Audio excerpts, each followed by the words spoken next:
Hey guys, Tom Barclay here.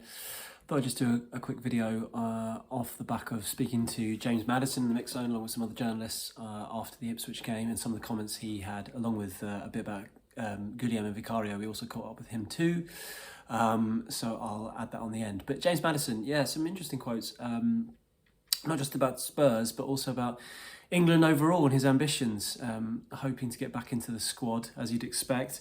Thomas Tuchel, the new manager who's come in, has apparently reached out to him. Maddison revealed that, along with he's saying that he has touch base. A lot of players who are under consideration. He said from a big pool of players, probably from the FA, it feels like Tuchel has reached out to them just to sort of, as I say, touch base, as Maddison said, touch base with them. And he said he's hungry to get back into that squad. So I thought it was quite fitting to sort of have a little look at where Maddison sort of ranks compared to the other competition he's got for England at the moment, and how likely it is that Tuchel might sort of call on him at the moment. So Maddison himself said to us that he feels he's in good form, he feels his numbers are pretty good, and that there aren't too many midfielders, English midfielders I guess, who can outscore and out-assist him, especially now he's feeling good and feeling sharp. And he knows that he can affect games, and he's sort of always had strong self-belief. He only had to watch the Ipswich game and the killer third goal that Jed Spence, who, another player who might be hoping for an England call-up, scored, and the role that Maddison played in creating that goal, to see what a talent he is. He's shown that numerous occasions at Tottenham and throughout his whole career, but there have been inconsistency as well. At times, obviously, injuries massively hindered him, mainly last season, but even this year, a recent calf problem. He said himself came at an annoying time because he felt like he was playing quite well. But his numbers are good. He does make a good case, to be fair, when he talks about his numbers. So he's got 9 Premier League goals this season and 5 assists. 9 Premier League goals is only beaten by Cole Palmer in terms of other English midfielders. Cole Palmer of Chelsea, of course. And Palmer, to be honest, plays every minute pretty much, or most minutes, starts most games for Chelsea. I'm not sure you could say the same for Maddison, even when he's been fit. Sometimes Postecoglou has decided to have him on the bench. He also has only finished 90 minutes in the league this season once, which I haven't checked Palmer's numbers on that, but I imagine it wouldn't be quite the same. And also Maddison, his 14 goals, 3 of those were penalties. So the fact that he's right up there does look good from his perspective. Maddison, that is. In fact, there's only 2 other English players who've scored more goals in the Premier League, and that's Ollie Watkins on 12 for Aston Villa, and Liam Delap, who looked so good for Ipswich against Spurs, even though he didn't score at the weekend, who's got 10. So I suppose from that perspective, that very much does play into his favour. And not only that, he's quite a big game goal scorer too. I mean, Manchester City is the prime example, the 4-0 win back in November, where Vicario got injured. He scored twice, obviously. He scored the first 2 goals in that game. But it's not just that. He scored against Liverpool, albeit in a 6-3 game. But that goal itself was quite crucial, if you remember. I suppose it's all ifs, buts and maybes, but that went from taking it from 2-0 to 2-1, and had Spurs not conceded right before half-time to make it 3-1, then you never know, they could have got back into it. But it wasn't like a sort of consolation goal late on. It felt like quite a crucial goal at the time. He scored against Villa, he scored against Man United. If that counts as a big game anymore, I'm not sure. Of course it does. So he's got pedigree of stepping up in the big moments, goals wise. And as I mentioned, from an assist point of view, that assist for Jed Spence at the weekend really sort of summed up his creativity and his twinkle-toed feet, and how sort of fresh he looked coming on in that game. And then if you add in a couple of other goals, I think it is, and another assist, or maybe a 1 goal and 2 assists, I'm trying to remember, in Europa League, his numbers are good. But I don't know if that really tells the whole story for Maddison this season. There have been times when, forget about England, for Spurs, he hasn't been in the starting lineup. And I know, in an ideal world, Ange Postecoglou's approach, it's not so much about who starts games or who finishes them. It's a very much a squad game because of the fitness and the sort of intensity he wants to put into matches through everyone involved. that he very much is someone who relies on bringing players on late on in the game to sort of continue the intensity that he wants his teams to play at. Obviously, that's been difficult at times to produce given the amount of injuries that they've had. So it's not like for some teams where if you're not getting in regularly, it maybe means a little bit less, but not that much less. It's not a complete. It's not a complete. What's the word? Something to completely gloss over the fact that Maddison, in quite a few games, hasn't been picked to start. In my mind, I'm sure Postecoglou and Maddison would argue it differently. But when I look at the way Postecoglou wants to play in this ideal sort of Ange ball approach, it feels like Maddison at his best is absolutely sort of prime kind of player to make that happen, to play in that system.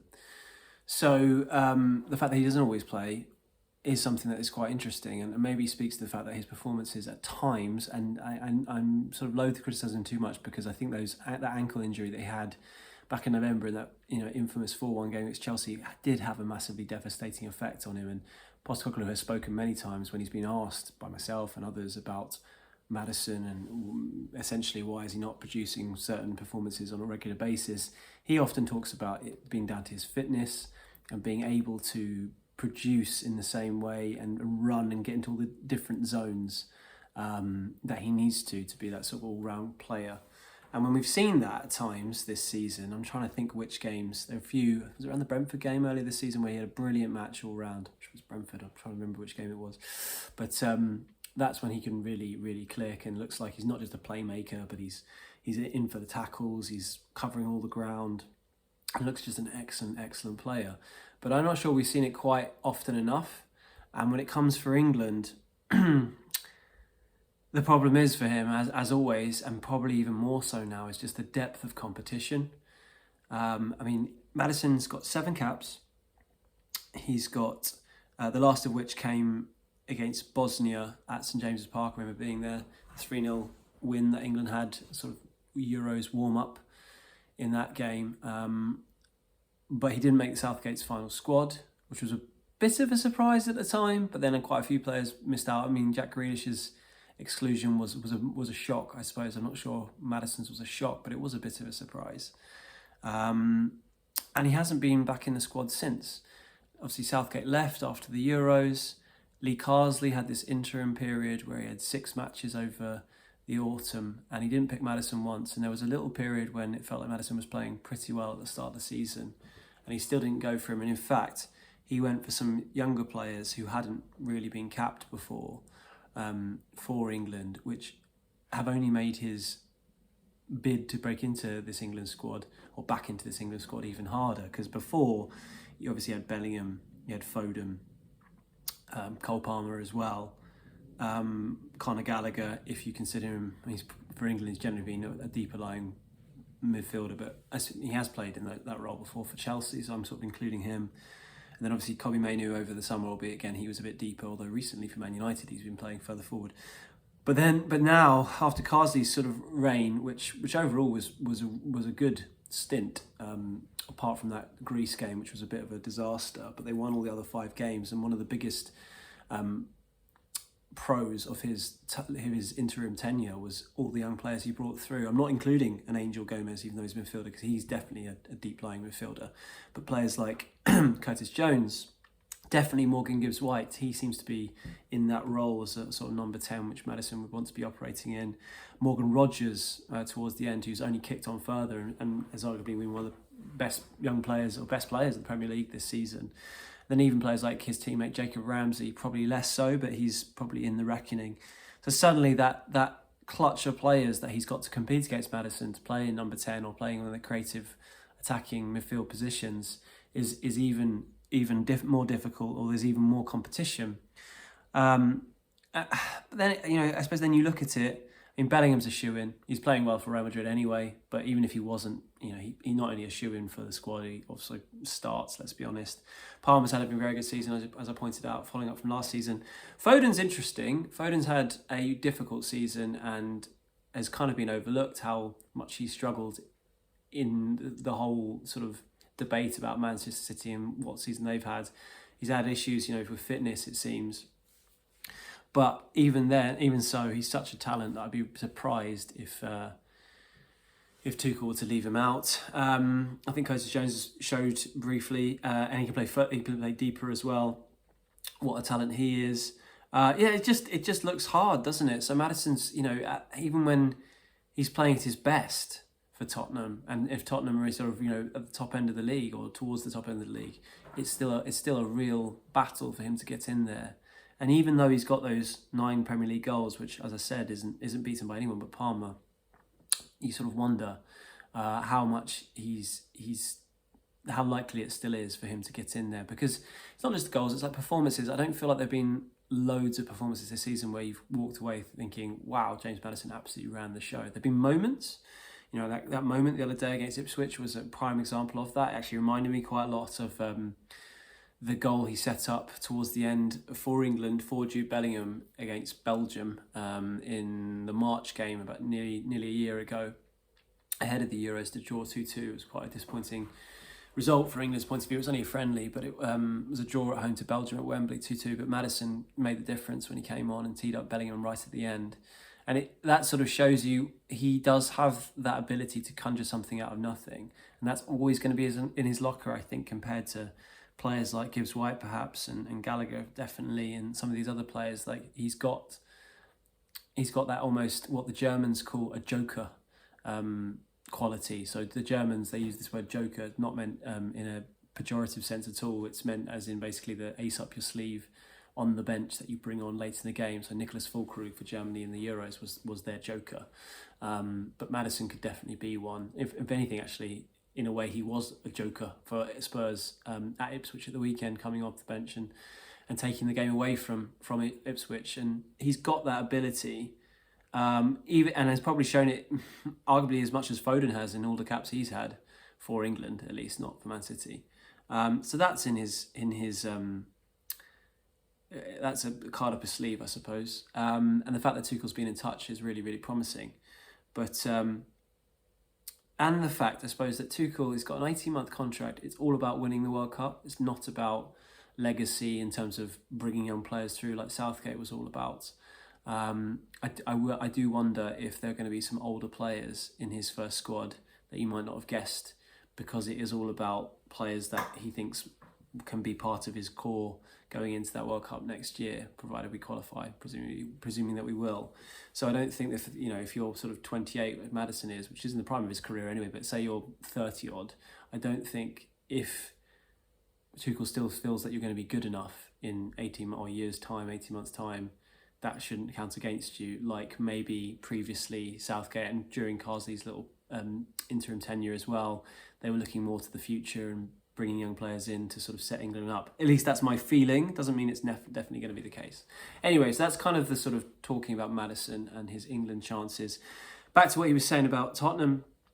I mean, he sort of said it's just not rocket science really, that now they've had players coming back, they've got options off the bench, and it's helping them win games. And that was a prime example was Ipswich. They went 2-0 up with 2 good goals, but then Ipswich sort of got back into it, and you did fear that they might score again, make it 2-2, and then you never know what's going to happen with Tottenham because they can be quite brittle at times.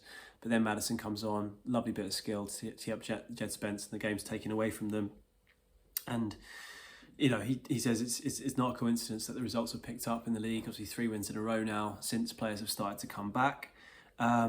He talked about how difficult it was basically being injured, watching on and not being able to help. I mean, his stint out wasn't as long as obviously the likes of Romero and Van de Ven. If anything, he was talking about those guys in terms of how hard it must have been for them to watch on during this period over the sort of bleak midwinter when they've not been able to contribute, and watched the team struggle and wilt with a lack of energy because of lack of players. He said that's one of the hardest things, is not being able to help, and it can drive you insane. I think Maddison, when he speaks, is very honest. He's a great talker, as we say in the industry. A great talker from a journalist point of view means someone who doesn't speak in cliches, someone who sounds quite original and basically answers questions in a way that you maybe don't quite expect, and is very quotable. And definitely Maddison is that. And he does listen to what you say. If you say something that's not particularly you have to ask your questions well as well. A bit like Ange, to be fair. He'll listen to what you ask, and if he thinks it's a stupid question, he will tell you. And fair play to him, really. He won't just sort of ignore it. He's quite confident in front of a camera or in front of in front of a huddle of journalists trying to get a line out of him, and he knows what he's doing. So fair play to him. He's quite sharp, Maddison. He's sharp on the pitch, but he's quite sharp in the way he speaks to the media as well, definitely. And he was, I asked him specifically. It's obviously 7-point gap to 8th now. 8th could well be enough for Europe, if it sort of bumps down due to 5 spots for the Champions League. Obviously, the goal is to try and qualify for the Champions League through the Europa League, but it still feels like there is something to play for, which I sort of mentioned in my post Ipswich video. So go check that out if you want. And his point was quite interesting or quite fair. He was saying that they're one of the few teams around them, Tottenham, in the group that's around them, that he feels like they can go on a winning streak, and it didn't. And obviously, players are going to back their team, but this is kind of back to what I'm saying about Maddison being quite honest. I think that's he will have looked. It was quite a fair and honest reflection of where Tottenham are at the moment. He does actually feel like he feels genuine, I suppose, is what I'm trying to say. That he feels like Spurs, compared to some of the teams around them, do have the capacity when they've got their players back of going on a run. And I agree, really. And they've already proven from 3 wins in a row, even though they're not getting ahead of themselves. He says that compared to other teams around them, that they might not be able to, but we would be confident of it, and their ceiling is quite high. And that's what gives them confidence that they can still have something to play for when it comes to the league. So that was pretty much James Maddison's comments, feeling quite optimistic about the rest of the season and hopeful, it seems, on England. I mean, he was just answering a question, to be fair, about whether Tuchel had been in touch. He said that they had. It wasn't like he offered up that information on his own. It was only when asked the question. But as you'd expect, he said he was hungry to get back in, and he was making his case for why he feels like he's got a good chance. And I don't think you can really argue with him on that point. Just finally on to Vicario. If you haven't seen this excellent video that Tottenham have done of his recovery, I think it's called The Comeback or something like that. It's on YouTube. It's an 18-minute video or so, pretty much right from when he gets injured against Man City to his whole recovery back to coming through, making his comeback against Man United. Loads of interesting stuff, quite good stuff behind the scenes, trying to get a feel for what it's like and the difficulty and what you have to go through at the top level to come back from an injury like that as quick as he did. One of the things I quite liked, what I found quite interesting, was he reads Gigi Buffon's biography. Buffon, apparently his idol, unsurprisingly, being an Italian goalkeeper. I mean, who else would it be? Well, there's actually quite a few to pick from, but Buffon being an obvious candidate. That was one of the things he did. But it seems like from watching the footage of this period, he spent most of it just working hard on his recovery. And literally there is every kind of no stone unturned in terms of the recovery, from oxygen chambers to the work in the gym to the walking in the pool, all that stuff. Like, you can tell it comes across in that video that he's an ultra professional, which is basically how everyone describes him. But we spoke to him as well after the game, after Ipswich, and he described that day against Man City as the best and worst day of one of the best and worst days of his life. Best because obviously it was a fantastic 4-0 win. He personally had a brilliant performance. Remember, he played for 60 minutes with a fractured ankle, which just shows how hard he is. And put in a fantastic performance, made some brilliant saves. But obviously then he got injured and he's been out until recently, ever since. He talked a bit about Kevin Danso and Jed Spence, saying Danso, he's just sort of praising him and what kind of character he is and what impact he's made and how brilliantly Jed Spence is playing. Because remember, the defence, compared to when he left, when he got injured, has changed dramatically. I mean, I can't remember exactly who was in the lineup against Man City, but I think Dragusin might have played, Porro, Udogie I think was fit then, who's his really, his little brother, I think he calls him, Udogie. Vicario, obviously the Italian connection. And then maybe Romero, I'm not sure. And then obviously now Danzo signed, Jed Spence has emerged and now looking like a key player. All change really, and Archie Gray has been playing at centre-back pretty much ever since during that period. So he was good. It was interesting on that, and then he also used this phrase that about now's the time to do things properly. He didn't mean that in a sort of disparaging way of how they've done it in the period he's been injured, but in the way that when you haven't got a fully fit squad, it's really hard to do things just as you want to, which has been proven from the results that Spurs have had. But now they can go about things and have a proper go effectively once they start getting their players back. And as we know, or as we expect, players like Romero, Van de Ven, Solanke, Richarlison, Ange has basically hinted that they all should be fit in the next couple of weeks. Now, obviously, particularly with Van de Ven and Romero, Spurs fans have been waiting for ages and thought that would have happened a long time ago. So I guess they won't be holding their breath on that. But it does seem they're not far away, these players, and it feels like there's a lot that they can still play for. The Europa League being the obvious one, and Vicario is very keen to make up for lost time, it seems.